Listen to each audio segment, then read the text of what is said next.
So this is a video for you twins.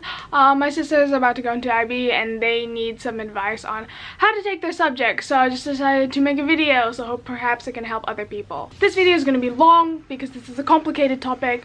Also, I'm sorry if there's sounds in the background. I don't know how to do audio. I've tried. I don't know how to use this, Emma. Can you come and explain? There's going to be timestamps in the video below. Don't watch it all. Skip around using the timestamps. Go to where you're interested in, and yeah, hopefully this helps.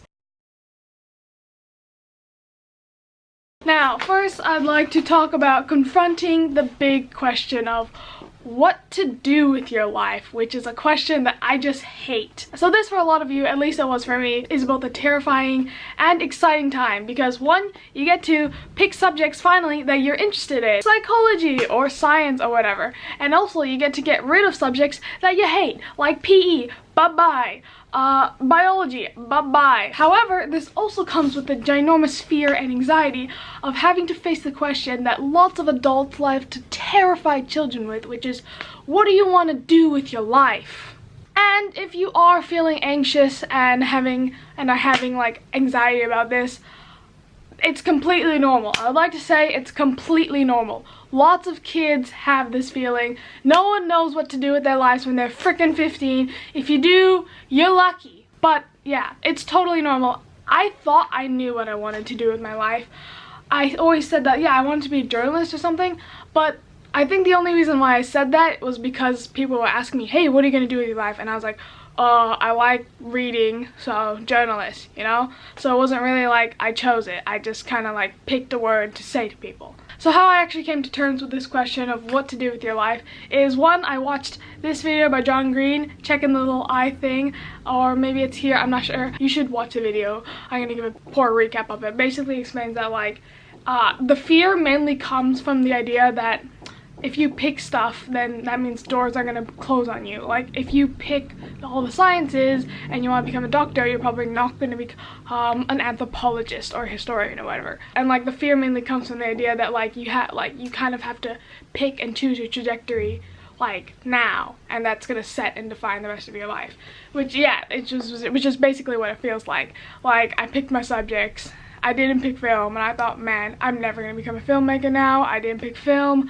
I can never do film. And yeah, it's just really scary not knowing what you want to do with your life. I think a lot of my friends, including me, have had just like random crises throughout the year because we realized that we don't want to be a doctor. I don't want to be an environmental engineer. I don't want to do this. So what now? What's the plan now? And yeah, that fear is terrifying, and I totally share it with you guys. For me, when I was in grade 6, I remember I wanted to be a brain surgeon. And then I wanted to be an actor, and then I wanted to be a physicist for actually quite a long period of time. And then I wanted to be an environmental engineer because I read about global warming and I was terrified of it. And now I don't want to do any of those things. I want to be a data scientist, and that's kind of the career path that I'm looking at now. But what I realized is that the only way to absolve this fear is to kind of just accept that it's going to change. I want to be a data scientist in the moment, but that might completely change a few years from now. I guess the good part is that the reason why it changes is probably a good thing. It probably means I found something better, or I found that data science wasn't for me, or because I got an opportunity doing software engineering or something like that. For me, I found that like prioritizing and trying to enjoy the work I'm doing like in the present moment is going to lead to better success down the line. I chose physics because I liked physics. I wanted to be a physicist. But that changed and I realized I didn't want to be a physicist. But that led me into environmental engineering. And from that led me into wanting to do data science. And it all came from like this kind of like, oh yeah, I like this. I'm gonna see where it goes from there. In all honesty, yeah, your subjects are really important, and it's important to choose good subjects or whatever. But at the end of the day, you don't have to define your career at the moment. You don't even have to pick your course at the moment. You just need to have some vague idea of what you like and don't like, and work with that, and then see what happens. Emma, you're a great singer, and you shouldn't have to think that because of that you should be a singer or that you should be an actor. You can be whatever you want to be. So just take music not because you want to be a singer. Take music because you like music, and because maybe that opportunity will take you somewhere. All it really means is that when I'm thinking about like major life decisions such as choosing IB subjects or whatever, I'm not worrying about the butterfly effect that it might have later on. I'm not worrying about the possible like things it may lead to in the future. I'm just trying to prioritize my present, trying to make sure my present self is as like satisfied with what I have as much as possible, because I know that like as long as I'm like somewhat satisfied, it doesn't have to be perfect, but as long as I'm somewhat satisfied, I know that'll probably lead to something better later on. Now first I would like to talk about my perspective, where I'm coming from, and how you should take my advice. I think the best way to choose your subjects is gather a bunch of data, whether they're being perspective from other people on the internet, teachers, your parents, and after you've gathered enough information about all the subjects and people's opinions about it, use your gut feeling and make a decision. So do as much research as you can, talk to as many people as you can, get enough perspective as you can, talk to people who did the course. After you feel like you've like done enough research and have enough information, you don't have to do mountains and mountains of research, but as long as it's more than nothing, and once you've kind of have a gut decision on where you're going on what you want to choose, then choose it. So where does that put me in the middle of this process?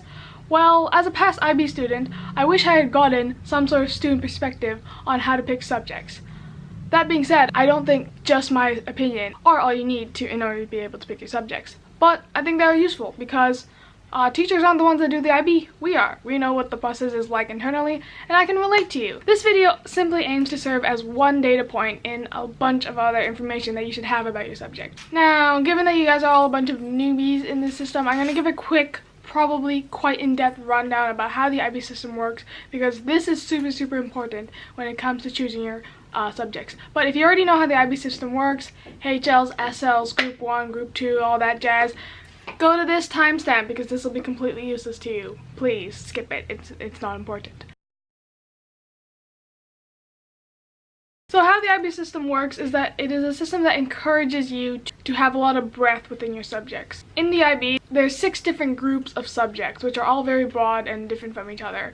And you basically have the option to pick between 6 of them to choose 6 subjects. Depending on the subject, it's either full coursework, like most of the art subjects, or it's a bit of coursework mixed with a bunch of exams. Science are usually like 20% coursework, 80% exams, whilst English is kind of 50-50. It's 50% exams, 50% coursework. It depends on the subject. All of these exams are taken at the end of the 2 years, so you have to study basically 2 years worth of content for 1 or 3 exams. In picking your subject, you have to decide whether you want to do it at HL or SL. SL is standard levels. It's basically like the basics of a subject. It can still be a lot of work.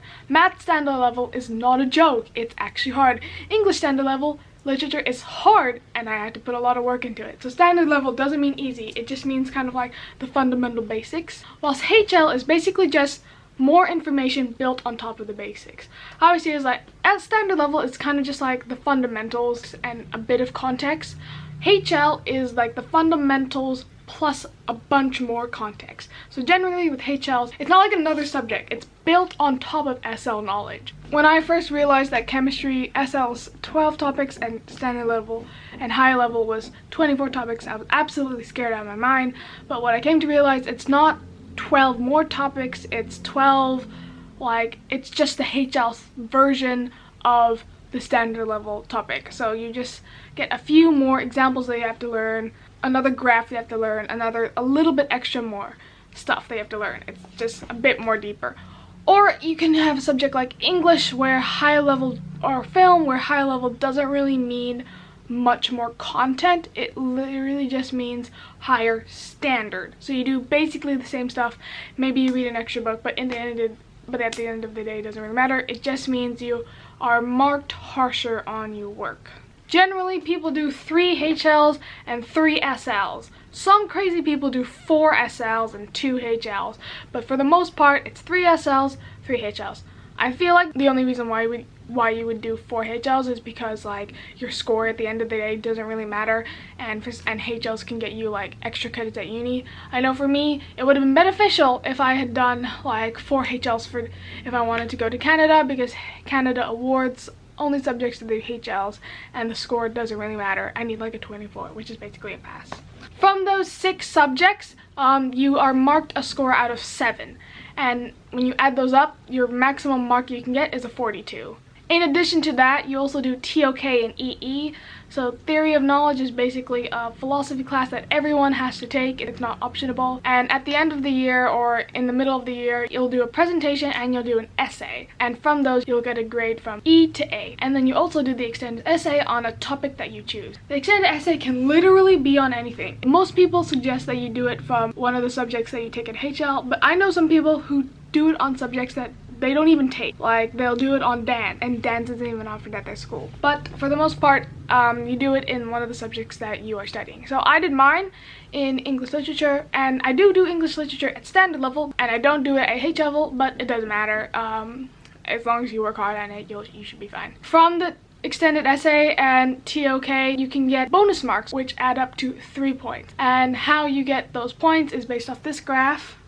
So for example, if you get an A in your extended essay and a B in TOK, that means you get 3 marks. If you get an A and a C, that means you get 2 marks. If you get a C, if you get a BB, then you get 2 marks, etc. based off this graph. Those 3 marks combine with the possible 42 marks of your core subjects and combine to give you a score out of 45. CAS literally is required in the IB. You have to do CAS. If you don't do CAS, you don't get your diploma, but it literally doesn't matter. Neither does group for a project. It means absolutely nothing. It is completely useless.